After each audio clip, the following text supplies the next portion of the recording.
여러분은 하나님을 가장 보고 싶은 순간이 언제이십니까?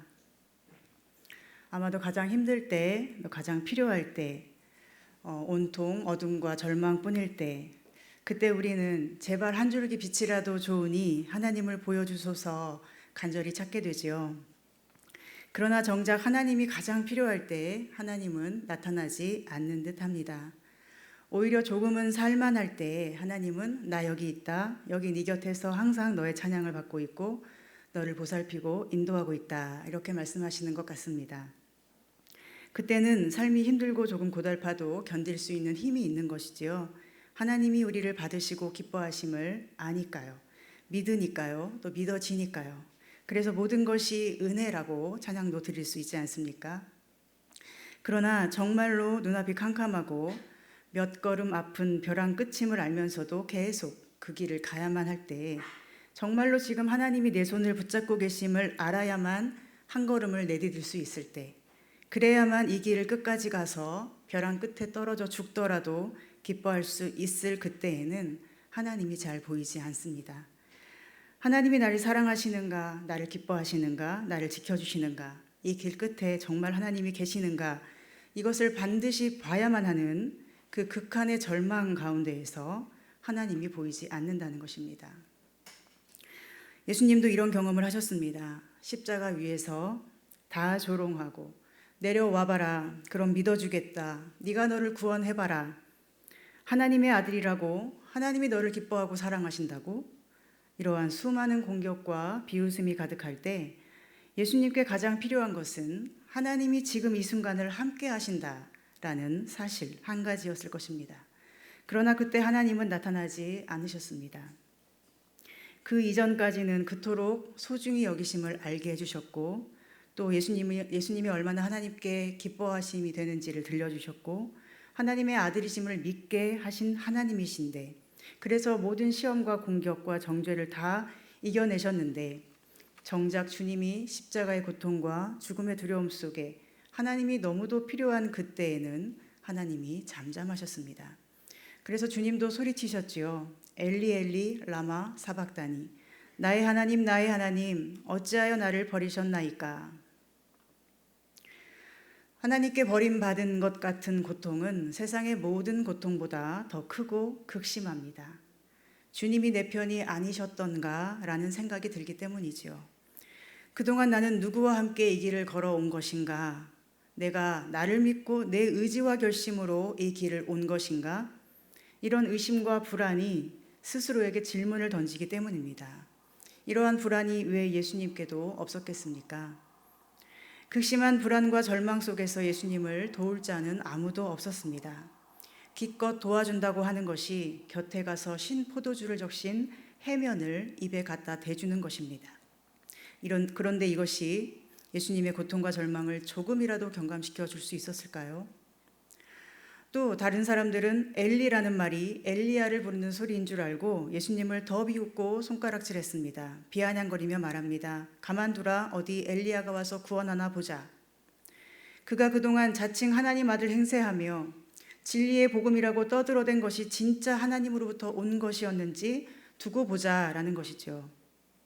만약 그가 진짜라면 지금 당장 살 길이 열릴 것이라는 말입니다.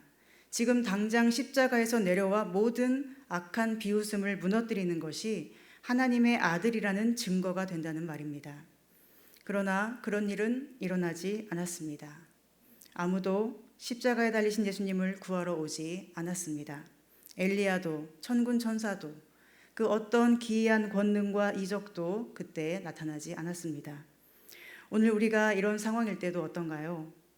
기도하시면 바로 응답이 있으십니까? 하나님을 찾고 구하면 바로 하나님을 만나십니까? 아무리 기도해도 안 들어주시는 기도가 있을 것입니다. 어차피 해도 안 될 것 같은 기도가 있습니다. 사라가 이삭을 잉태하는 것이 절대로 이루어지지 않을 것처럼, 쫓아오는 애국 군대 앞에서 눈앞에 홍해는 떡 버티고 있는데 그 바다가 절대로 갈라지지 않을 것처럼, 그런 것을 기대하는 것은 논리도 없고 상식도 없고 가만히 앉아서 나무에서 떨어지는 열매를 받아 먹으려고 기다리는 무능한 자들의 비합리적인 태도라고 비웃는 우리의 현실이 분명히 있습니다. 이럴 때 여러분은 어떻게 하십니까? 지금까지 안 된 일이 기도해서 갑자기 된다면 우리가 세상에 무엇을 두려워할까요? 기도해도 안 되고 결국 세상은 그냥 돌아가는 것처럼 보일 뿐입니다. 기도와 믿음의 능력이라는 것은 그래도 조금은 살 여건이 돼 있는 사람들이 액세서리로 가지고 다니는 것쯤으로 보이는 우리 현실이 너무도 많이 있습니다. 좀 힘들지만 그래도 뭔가 길이 있을 것 같은 가능성이 조금이라도 있을 때 그때는 그래도 기도를 들어주실 것 같다는 희망을 붙들고 사는 것이지요. 그러나 아무것도 보이지 않고 자신이 완전히 버림받은 것처럼 느껴질 때는 어떻습니까? 그때는 모든 것이 죄의 형벌인 것처럼 느껴질 것입니다. 그동안의 모든 죄가 생각이 나고 이런 나를 하나님이 미워하시는 것만 같습니다. 미워하셔서 돕지 않는 것 같습니다. 내가 싫어서 나타나지 않으시는 것 같습니다. 하나님이 나를 기뻐하신다는 말씀은 그저 성경책에만 기록된 남의 이야기 같습니다. 사라가 이삭을 낳은 이야기는 단지 옛날 옛적에 특별한 한 사람에게만 주어진 이야기 같고, 홍해가 갈라져 쫓아오던 모든 군대가 다 죽었다는 것도 그들에게만 이루어진 이야기처럼 들립니다. 지금의 나에게는 절대로 일어나지 않을 것 같고 상관이 없어 보이는 것입니다. 그리고 이러한 상태가 깊어지면 어떻게 될까요? 하나님께서 내가 뭘 한다고 기뻐하시겠는가 하게 됩니다. 나 같은 죄인이 뭘 한다고 기뻐하시겠어? 만약 기뻐하셨다면 진작에 응답도 하셨겠지. 사랑하신다면 내가 이렇게 죽을 것 같은 고통으로 방황하는 시간을 벌써 끝내주셨겠지. 그러나 지금 이렇게 내가 죽어가도 돌아보지 않는 하나님이 지금 나를 기뻐하시고 사랑하신다고? 도저히 납득이 되지 않는 것이죠. 그래서 찬송도 할 수가 없습니다. 내가 하는 찬송이 하나님께 무슨 기쁨이 되겠는가 하는 것입니다. 삶의 의미를 찾을 수가 없습니다. 나같이 쓸데없는 죄인을 하나님이 어디에 갖다 쓰시겠는가 하는 것입니다. 이러한 절망의 끝에서 우리는 무엇을 할 수 있을까요? 하나님의 사랑은 교과서에나 나오는 이야기처럼 들리고 다른 사람들에게나 해당되는 것처럼 보일 때, 도저히 찬송할 수가 없고 또 자신의 소중함을 상실해버렸을 때 우리는 어떻게 해야 할까요? 찬송 한마디 못 해보고 그냥 죽어가야 할까요? 아니면 나를 기뻐하지도 않는 것 같고 내 찬송을 받으실 것 같지도 않은 하나님께 여전히 찬송을 드려봐야 할까요? 극한의 절망 속에서 우리는 선택을 해야 합니다. 아무것도 할 수 없는 마음의 상태일지라도 우리는 살 선택을 해야 합니다. 그것은 하나님께 내가 기쁨이 아닌 것처럼 느껴져도, 찬송하는 것도 부질없고 그래서 찬송할 필요도 없는 것처럼 느껴지는 그 고통의 순간에도 우리는 살기 위해서 하나님을 바라보아야 한다는 것입니다. 아무 곳에도 없는 하나님인데 어떻게 바라보냐고요? 느껴지지도 않고 붙잡을 수도 없는 하나님을 어떻게 바라봅니까? 온통 어둠인데 어디서 하나님을 찾고 도대체 어떤 힘으로 찬송을 할 수 있을까요? 보이지 않으면 없다고 생각하는 것이 당연한 우리의 반응입니다. 그러나 믿음은 보이지 않아도 거기 계신다, 믿는 것입니다. 느껴지지 않아도 지금 곁에 계신다 라고 생각을 붙드는 것이 우리의 믿음입니다. 어떤 상황과 형편이 조금 괜찮으니까 잘 될 거라고 믿는 것은 하나님을 믿는 것이 아니라 상황을 믿는 것입니다. 아무것도 보이지 않고 느껴지지 않을 때 그래도 내 곁에 하나님 계신다. 의지를 다하여 믿고 믿음을 다하여 하나님을 붙들고 의지하는 것이 우리의 믿음입니다. 누가복음 15장에 잃은 양의 비유가 나옵니다. 여기서 잃은 양은 누구일까요? 바로 오늘 버림받았다고 생각할 수밖에 없는 우리들입니다. 100마리 중에 99마리는 잘 사는데 나에게는 길을 잃는 사고가 발생했습니다. 목자도 보이지 않습니다. 그 누구도 목자에게 나를 데려다 놓을 수가 없습니다. 홀로 버려져서 쓸쓸하게 험한 골짜기를 헤매고 있습니다. 99마리는 양들 틈에서 안정되게 살고 있습니다. 그런데 한 마리 잃은 양 나는 홀로 떨어져 굶주리며 험한 골짜기를 헤매며 삶과 죽음의 기로에 서 있습니다. 그러나 그때 예수님은 무엇을 말씀하십니까? 너희 중에 어떤 사람이 양 100마리가 있는데 그 중에 하나를 잃으면 99마리를 들에 두고 그 잃은 것을 찾아내기까지 찾아다니지 아니하겠느냐. 누가 양을 찾습니까? 양입니까? 목자입니까?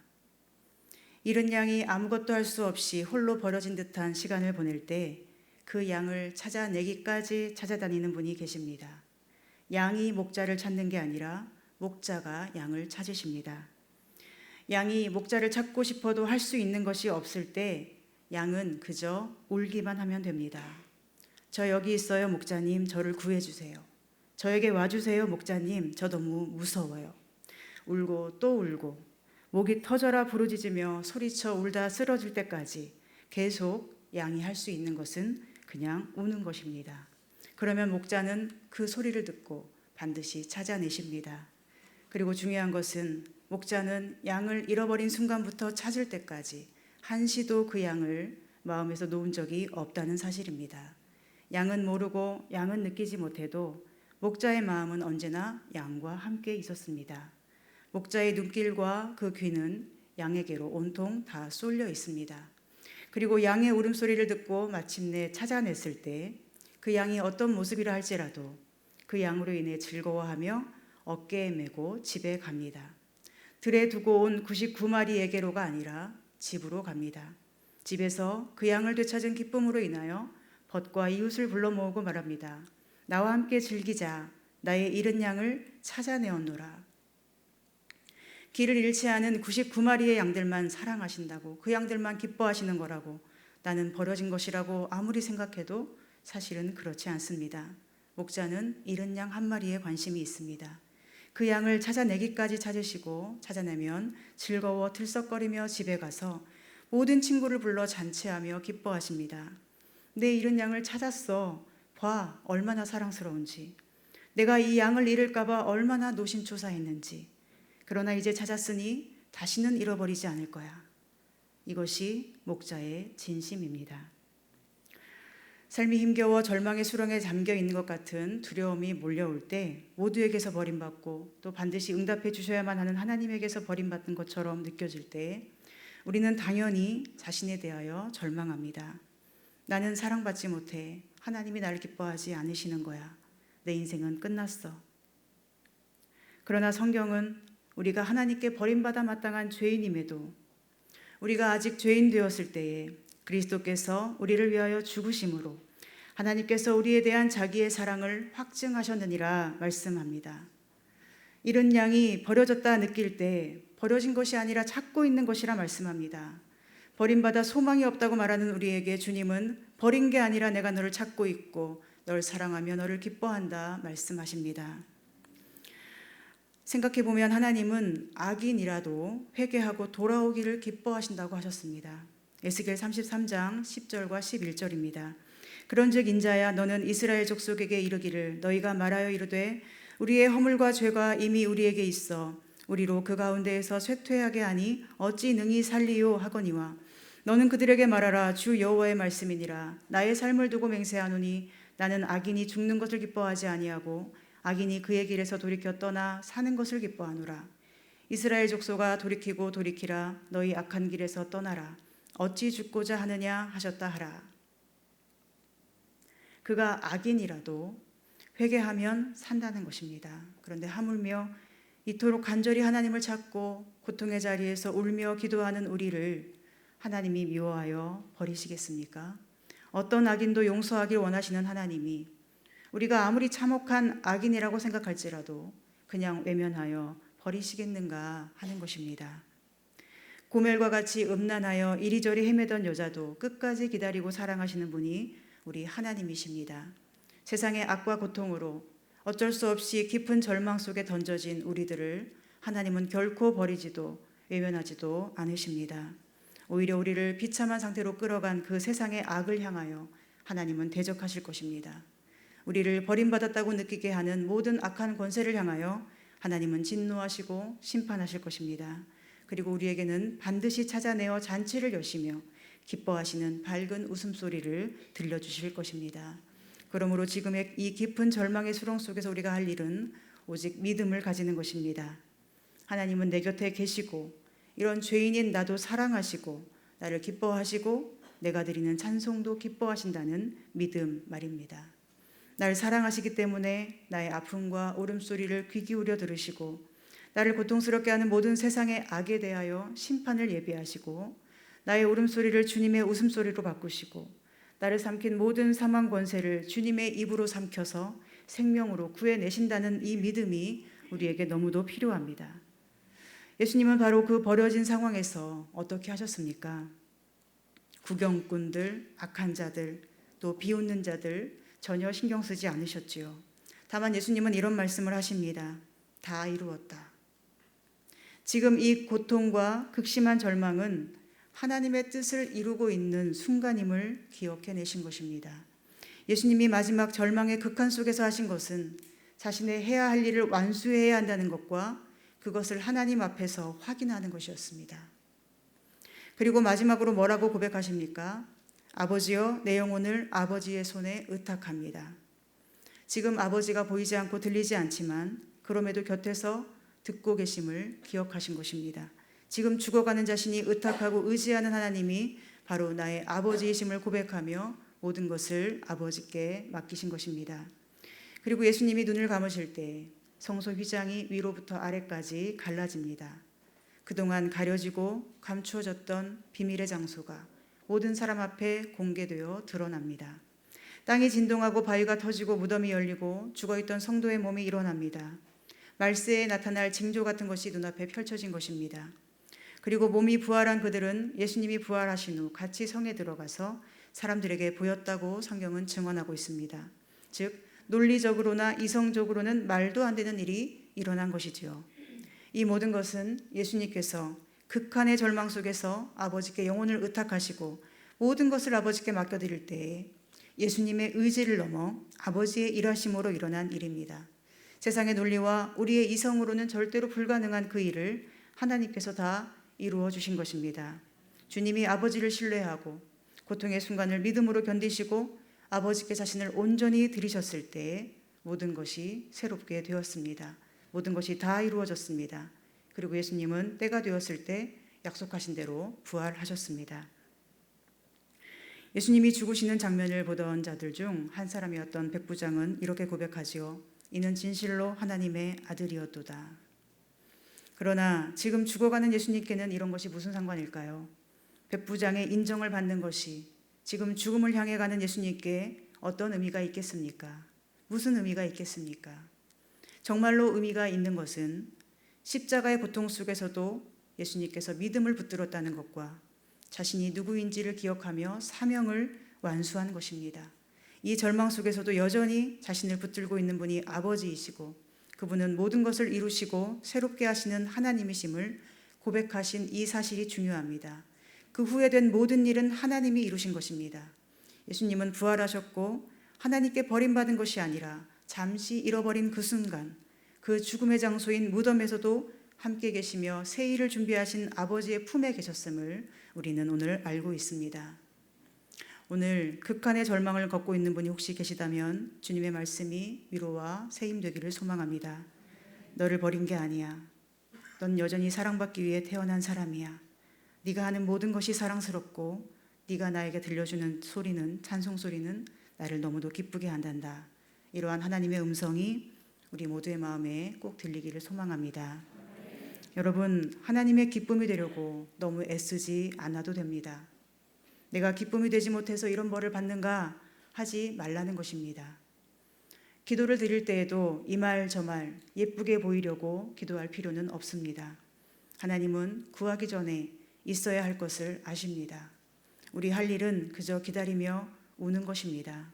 저를 찾아주세요. 아시잖아요. 저를 사랑하시잖아요. 하며 주님을 신뢰하는 것입니다.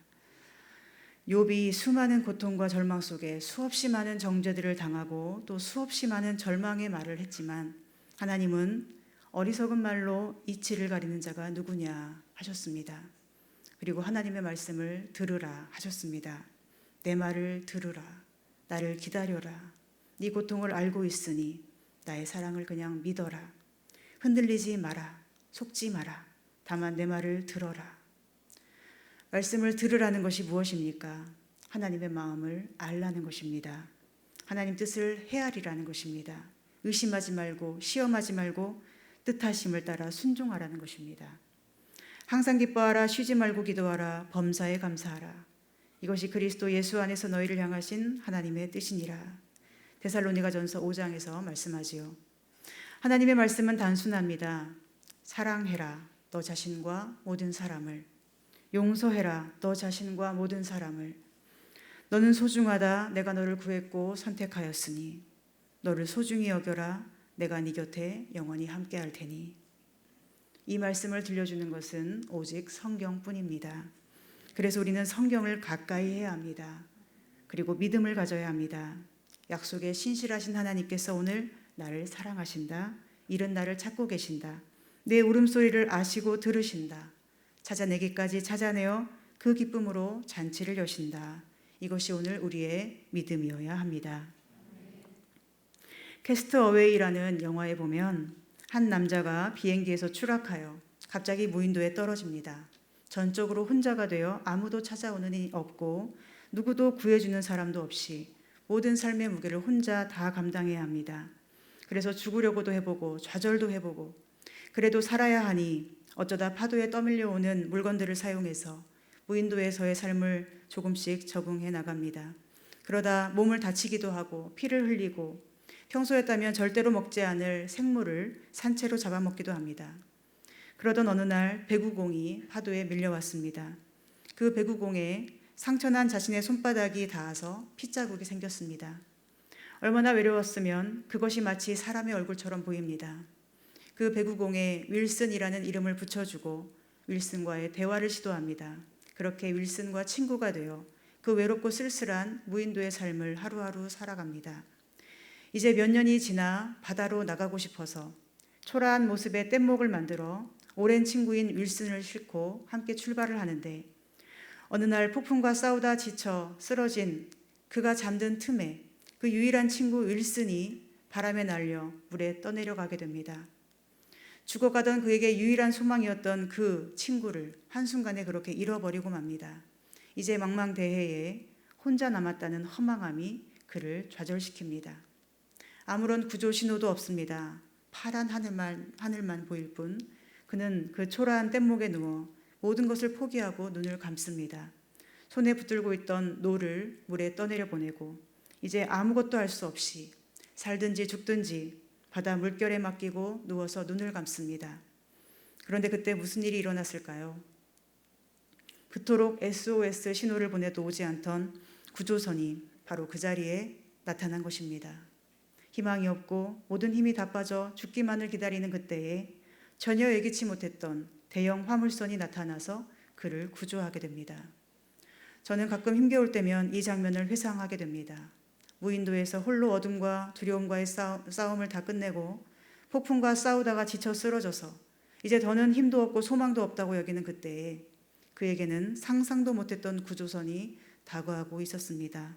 논리와 이성을 넘어서는 그 일이 일어났습니다.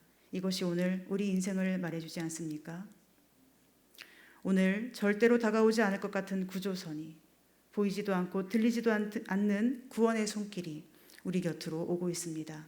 다만 내가 나를 포기하지 않는다면, 스스로에게 벌을 주거나 정죄하지 않는다면, 하나님의 영원한 사랑을 신뢰하며 그분께 모든 것을 맡기고 말씀 안에서 찬송과 순종과 감사를 회복할 수만 있다면 이른 양을 찾아오시는 예수님의 구원이 오늘 저와 여러분의 것이 될 것임을 믿습니다. 그러므로 끝까지 포기하지 않고 주님을 붙드시는 믿음 되기를 바라고 그 믿음 위에 모든 것을 새롭게 하시는 하나님의 완전하심을 보게 되기를 소망합니다. 사랑하는 여러분, 우리가 하나님을 가장 보고 싶어하는 그 순간에 사실은 하나님도 우리를 가장 보고 싶어하는 순간임을 기억하기 원합니다. 이른 양을 찾아내기까지 온 상과들을 헤매시며 간절히 그리워하시는 우리 주님의 마음을 기억하셔서 절망 속에서도 하나님의 사랑의 힘으로 일어나 노래하고 마침내 주님의 뜻을 이룰 수 있는 우리 모두가 될 수 있기를 간절히 소망하고 축복합니다. 기도하겠습니다.